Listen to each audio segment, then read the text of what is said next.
मर्दाना कमजोरी से आप छुटकारा पाएं। अगर आप नफ्स के ढीलापन, कम टाइमिंग या मर्दाना कमजोरी की वजह से परेशान हैं, तो सुबह शाम खाने के बाद रोजाना 1 चम्मच सुभान मोरिंगा पाउडर पानी के साथ इस्तेमाल करें और सिर्फ 10 दिन के इस्तेमाल से जमीन आसमान का फर्क देखें। सुभान मोरिंगा पाउडर एक सुपर फूड है।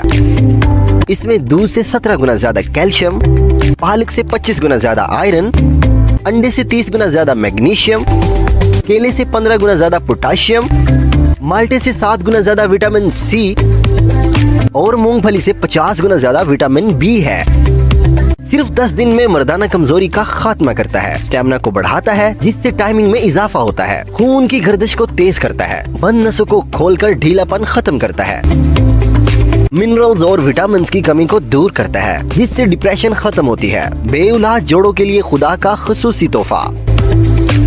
इसका कोई साइड इफेक्ट नहीं। ये 100% मोरिंगा के पत्ते हैं जिसको छांव में खुश्क करके पीसा जाता है। इसमें कोई प्रिजर्वेटिव या कलर ऐड नहीं किया जाता। सिर्फ 10 दिन में आपको फर्क महसूस होगा। ये 2 माह का मुकम्मल कोर्स है। इसको सेहतमंद इंसान भी इस्तेमाल कर सकते हैं। 10 दिन का कोर्स सिर्फ और सिर्फ 1250 रुपए में। फ्री होम डिलीवरी के लिए अभी राब्ता करें।